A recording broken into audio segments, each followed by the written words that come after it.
बिस्मिल्लाहिर्रहमानिर्रहीम। बोलते कालम के साथ मैं आमिर रज़ा खान, और मैं मुस्कुरा इसलिए रहा हूँ कि 3 माह के बाद ख्याल आया भारतीय एयर चीफ को कि उन्होंने पाकिस्तान के जहाज़ गिराए थे। अमरप्रीत सिंह जो हैं शायद सठिया गए हैं और रिटायरमेंट के करीब हैं बेचारे, इसलिए क्योंकि पूरी दुनिया का मीडिया चीख कर आज भी ये बात कह रहा है कि पाकिस्तान ने त्यारे गिराए हैं। जी हाँ, ब्लूमबर्ग ने अभी चंद घंटे पहले ही एक रिपोर्ट शाया की है, आज जिसका स्क्रीनशॉट आप साथ साथ देख भी रहे होंगे।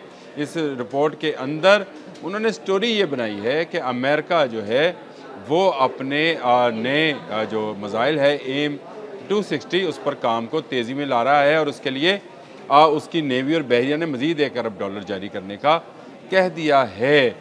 जी हाँ, और उसके लिए उन्होंने कहा कि पाकिस्तान ने हालिया जंग में, जंग मई की बात कर रहा हूँ, हालिया जंग में भारत के जो जहाज़ गिराए वो ज़्यादा रेंज के एयर टू एयर मिसाइल के साथ गिराए थे। इसलिए चीन जो है बहुत तेज़ी के साथ इन मिसाइल्स में तरक्की कर रहा है, और अब उसका PL-17 भी आ गया है। दूसरे लफ्ज़ों में ये बताना चाह रही हैं अमेरिकन थिंक टैंक कि पाकिस्तान को PL-17 भी मिल जाएगा, जिसकी रेंज जो है 400 किलोमीटर है। जी हाँ, ये तकरीबन 255 माइल्स बनती है। ये रेंज है उस मिसाइल की, और इससे पहले जो पाकिस्तान ने इस्तेमाल किया उसकी रेंज भी जो है वो 300 किलोमीटर के करीब थी, जो PL-15E था, और उसके ज़रिए हमने भारत का राफेल और उसका जो था SU-57 वो सारे गिराए। अब अमेरिकन थिंक टैंक का ये कहना है कि अमेरिकी एयरफोर्स को एक नए जदीद जो है मिसाइल की ज़रूरत है, एयर टू एयर मिसाइल की। लॉकहीड मार्टिन जो है एक मिसाइल पहले भी बनाता है 1993 से ये है, और इसका नाम AIM है, जो कि 120 किलोमीटर के फासले पर मार करता है, इसीलिए उसका नंबर AIM 120 है। यानी ये तकरीबन 300-350 किलोमीटर का फासला बनता है। लेकिन अब उनको 400 किलोमीटर से ऊपर का मिसाइल चाहिए, जिसके लिए उन्होंने 260 जो है उसका नंबर दिया है, फिगर दिया है। सॉरी, 120 माइल जो है उसको मैं गलत कैलकुलेट कर गया था। ये तकरीबन बनेगा 250 के करीब, 200 से ऊपर को 250 के दरमियान में कहीं बनेगा। लेकिन अब उनको ज़्यादा मार वाला मिसाइल चाहिए था, तो इसलिए उनकी फ़िज़ाइया और उनकी एयरफोर्स जो है मज़ीद पैसा जो है वो डिमांड कर रही है, और उसमें उन्होंने बहाना जो है वो पाकिस्तान क्या बनाया है कि पाकिस्तान ने चाइनीज़ मिसाइल्स इस्तेमाल कर भारतीय त्यारे गिराए हैं। तो जो एयर चीफ उनके बोंगियाँ मार रहे थे 3 माह के बाद कि उन्होंने गिराए हैं, उसका एक मरतबा फिर ब्लूमबर्ग ने पर्दा जो है चाक कर दिया है, और उनकी खिल्ली उड़ाई है। इसको तो यही कहा जा सकता है कि उनकी खिल्ली उड़ाई गई है।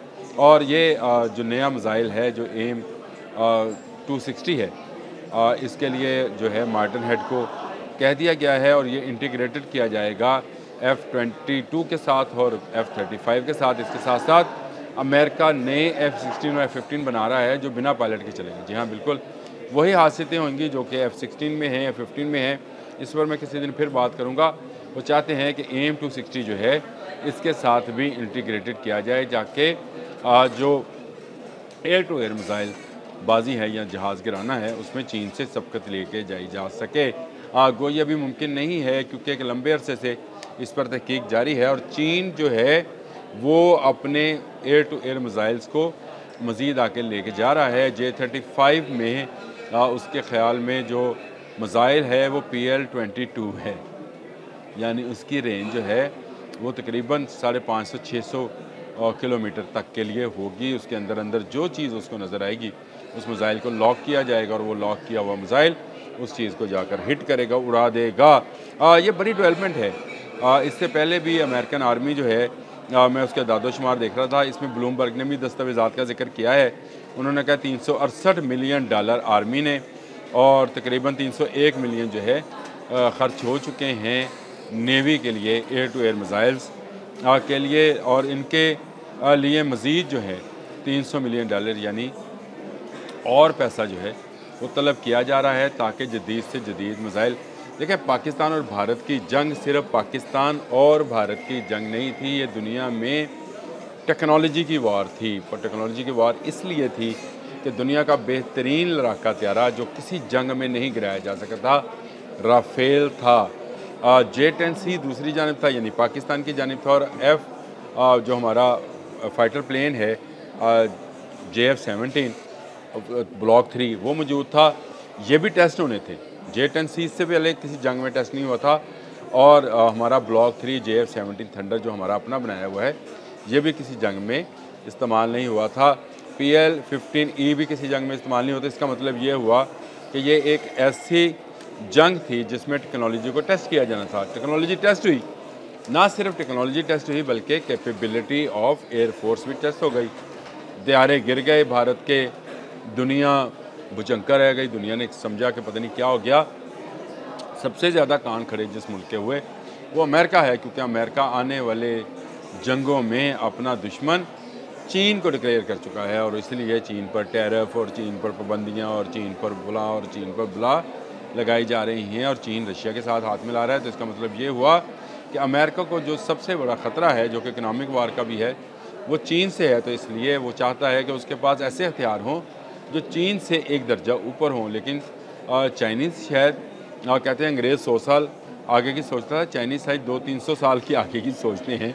इसलिए उन्होंने PL-22 जो है उसको J-35 के साथ इंटीग्रेटेड करने का फ़ैसला किया हुआ है, और ये मल्टी रोल त्यारा है। बहरिया के लिए भी इस्तेमाल होगा और फ़ज़ाइया के लिए भी इस्तेमाल होगा, यानी ज़मीनी अहदाफ़ को भी और बहरी अहदाफ़ को भी निशाना बना सकेगा। ये बड़ी जंग है मिसाइल टेक्नोलॉजी की, लेकिन इसमें क्योंकि ब्लूमबर्ग ने इस बात का एक मरतबा फिर तस्दीक की कि पाकिस्तान ने जहाज़ गिराए हैं इंडिया के, इस पर दिल से खुशी हुई। यहाँ से एक इत्मीनान, एक मुस्कुराहट जो है चेहरों पर आई, खिल गया। मैंने वो पूरा आर्टिकल जो है उसको पढ़ भी लिया, और उसमें वो तमाम चीज़ें शामिल हैं जो कि अमरीकी थिंक टैंक ने नए जहाज़ों में नए मिसाइल्स के लिए जो है उनको कहा है। दस्तावेज़ात का भी उन्होंने कहा है कि इसमें मौजूद हैं। लेकिन सबसे बड़ी खुशी की बात यह है कि भारत के आर्मी चीफ़ ने जो बोंगी मारी थी, ब्लूमबर्ग ने उसकी तरदीद जारी कर दिया, उड़ा के रख दिया है। भारतीय अमरदीप सिंह, शायद उनका यही नाम है, एयर चीफ़ को, और उनको जो है उनकी इस बोंगी को उन्होंने पाकिस्तान के जहाज़ 3 महीने के बाद उनको याद आया कि उन्होंने गिराए थे।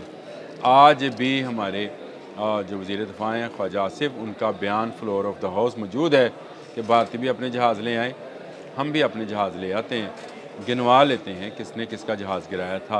मेरा ख्याल है भारतीय इस पर भी तैयार नहीं होंगे। लेकिन आने वाले वक्त में याद रखिएगा, ये जो खदशात हैं सिर्फ चीन के लिए नहीं हैं, पाकिस्तान के लिए भी हैं, अमेरिका के दिल में भी, भारत के दिल में भी, कि PL-17 भी पाकिस्तान के JF-17 थंडर के साथ इंटीग्रेटेड कर दिया जाएगा, और ये मिसाइल जो है बहुत दूर से अपने आने वाले दुश्मनों को मार गिराएगा। जिस तरह से हमने जंग मई में उनके राफेल गिराए, तो इसके बाद भी वो जो चाहे वो तेजा लेके आएँ या SU-57 जो मर्ज़ी जहाज़ लेके आएँ, वो टिक नहीं पाएंगे ना JF-17 थंडर या J-10C के सामने। और अभी तो हमें J-35 को भी उड़ाना है, और उसके ज़रिए हमने भारतीय बहरी जहाज़ों को और भारतीय बहरी तैयारों को गिराना है। आज ही एक खबर शायद कोई आ रही थी कि भारत ने का जो तेजा प्रोग्राम है उसमें अभी मज़ीद तख़ीर शामिल है। पता नहीं कब से ये 85-83 से शुरू हुआ तेजा प्रोग्राम, आज तक ये मुकम्मल तो नहीं हो सका। अब तक के लिए इतना ही। अल्लाह।